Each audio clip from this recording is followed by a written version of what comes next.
बिस्मिल्लाहिर्रहमानिर्रहीम। अस्सलाम वालेकुम व्यूअर्स। आज हम कहानियों के सिलसिले में चौथा हिस्सा यानी चौथा स्टोरी बयान करेंगे। पिछली स्टोरी में हमने the fox and the grapes की एक कहानी बयान की थी। अब हम चौथा कहानी बयान करेंगे जिसका नाम है द फूलिश स्टैग, एक बेवकूफ़ बारहसिंगा। तो चलते हैं कहानी की जानिब। Once a stag was drinking water in a pond. एक बार एक तालाब में बारहसिंगा पानी पी रहा था।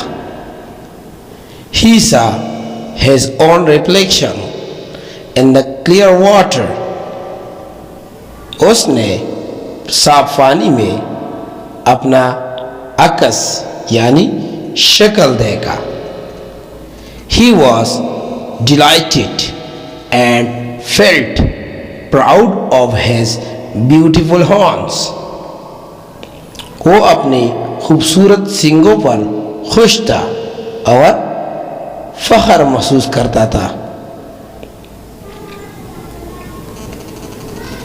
He was full of praise for them.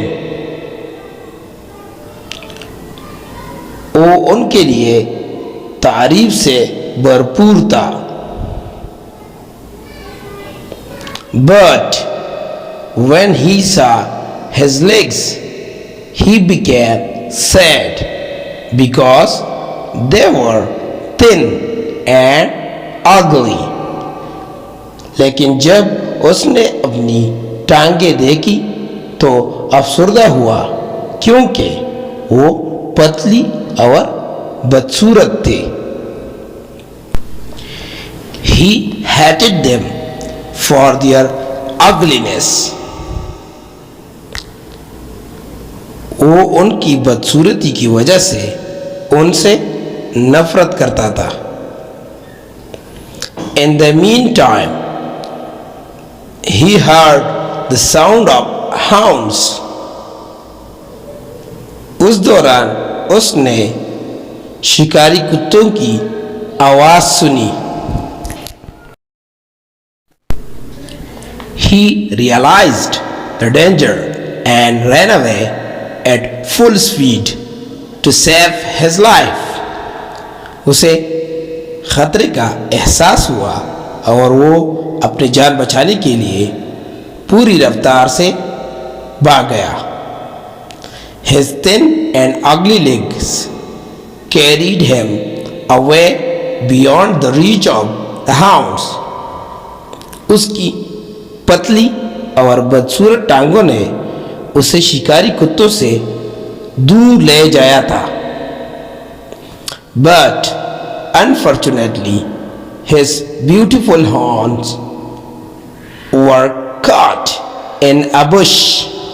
लेकिन बदकिस्मती से उसके खूबसूरत सींग एक झाड़ी में फंस गए।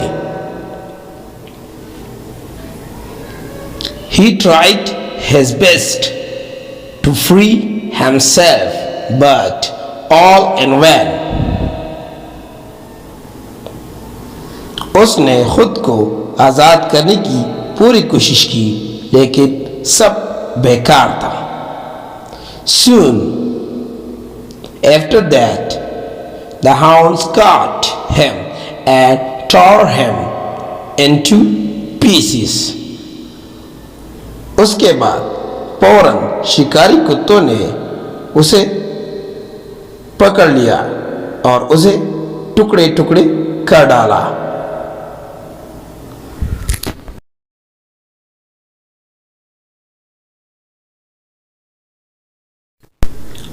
मोरल, इस कहानी का अखलाकी सबक, प्राइड हाथ ऑफ फॉल, गुरूर का सर नीचा होता है। Do not find fault with the ways of God. Allah के कामों में से गलतियां मत निकाले। Thank you very much for watching. Don't forget to subscribe with Teacher Wine channel. Thank you.